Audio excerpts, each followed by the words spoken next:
it doesn't happen. So somebody has told Donald Trump, no, you do not have the authority to tell me what to do. Update, Smithsonian Institute. The institution defies Trump's order to fire the director, put it up for a mass. We still got some folk that have heart and care about showing it. In an update, after much meddling by the White House, the Smithsonian Institution is taking a stand officially, publicly, directly against the Trump administration, asserting that it has sole authority over its hiring practices. The museum's governing board released a statement after meeting Monday. His first comment since Trump said last month that he had fired the director of the Smithsonian's National Portrait Gallery, Kim Sajet. Okay? Now, once again, this is Trump, the game show host, yelling, "You're fired," and expecting it to be. Why? Because the other cult leaders and feckless powers who serve under him have done so and normalized this extremely adversarial and holistically unethical and illegal framework that he's created in this administration. What they are doing here is reminding people of how it actually works. Put up for a man. So Trump's social media post last month said he fired Kim Sajet because he thinks she's biased, quote, upon the request and recommendation of who? Many people, he says. Many people. I am hereby terminating the employment of Kim Sajet as director of the National Portrait Gallery. Trump posted on his social media platform, Truth Social, in May. Quote, she is a highly partisan person, a strong supporter of DEI, which is totally inappropriate for her position. Her replacement will be named shortly, he said. He's not even attempting to go through something that looks like an official channel for nothing, okay? He's trying to get more followers on his Truth Social account. There's more. So in addition to Trump's criticism over what he called her support for diversity, equity, and inclusion efforts, the White House said that she had engaged in acts of, quote, partisanship and made, quote, public comments about racial and gender inequality in America, end quote, according to a report in the New York Times. As of last week, she was still on the job, continuing to report for work every day, according to news and social media reports. Do you understand what the administration is saying? You can't let them get away with this. Whatever job you may have, you still have the right, the freedom of protected speech. You can have opinions about social dynamics. You can have opinions about race. You can have opinions about elected officials. It is your constitutional right. So much so that the government cannot infringe upon it. This is literally the government infringing upon the right of a citizen to have a damn opinion. And because of her opinion, noted in appropriate places, all of a sudden she's not qualified. But Trump gets to utilize his office in order to create opinion inside of legislation. There's more. However, I love this part. The cultural institution said in the press release that is only its secretary can hire and fire workers. Quote, Lonnie G.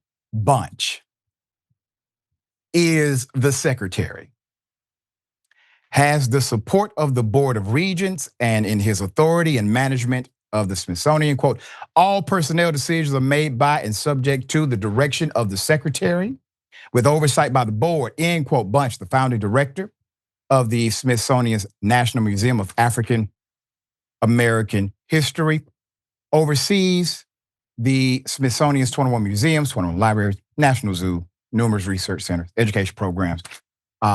Lonnie ain't playing the radio with him. Give a damn what you said. Lonnie is very clear.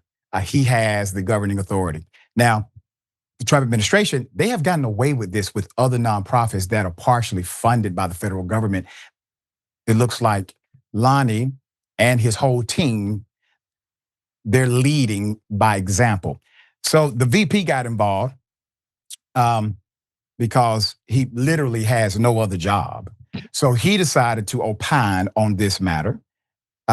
Was also at the quarterly meeting where Trump's announcement of firing was discussed. The board promised to review the exhibits and displays. It should also be noted that after Trump's executive order in January declaring DEI a great evil, he said, quote, it's illegal and immoral. He doesn't get to write laws, by the way, but he said it.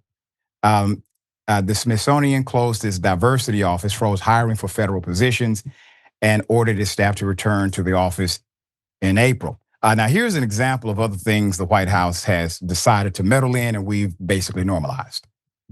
Decades-old artifacts related to slavery and civil rights are rotating out of exhibits at the museum as a potential White House review looms large. In late March, President Trump signed an executive order demanding, in part, the museum take down any exhibits that, quote, divide Americans based on race. But now the White House says that it's washing its hands of any involvement in changes at the museum. NBC News went inside the museum and found at least 32 artifacts currently removed, including Harriet Tubman's Book of Hymns.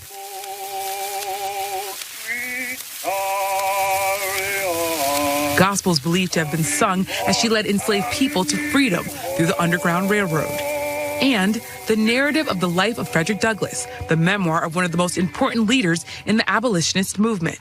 Both items gifted to the Smithsonian. The institution pushing back on critics, saying on their website, quote, claims that objects have been removed for reasons other than adherence to standard loan agreements or museum practices are false. I want you to remember that Trump, one, embraced, at least on the surface level, Black stuff. He tweeted on Black history. He tweeted on Dr. Martin Luther King Jr.'s birthday. Okay. He acted as if he knew Frederick Douglass personally when he cited him, because he didn't know who he was. But he talked Black. He had Black context to the degree that a bigoted billionaire can have, because for him and many others, they have simply been playing a game.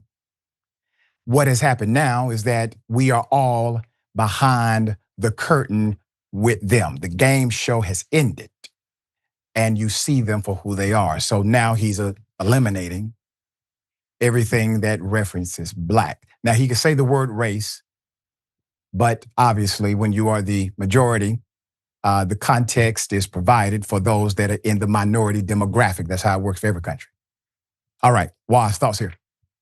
I thought it was interesting that the executive order said you got to remove anything that divides the country by race, as if the Smithsonian itself is who divided the human race by color of their skin, and not merely just documenting the actual history of the country. Like, if you let Trump tell it, we were all just one human race until the Smithsonian came with their DEI stuff and divided us. It's quite hilarious to even consider. And yeah, man, I think it's great in terms of it being, 5 months into this new administration, and some of these institutions getting their bearings about them, be like, wait a minute, man, we don't got to sit here and get punked and bullied by Donald Trump. Like, we live in a country with something called the rule of law.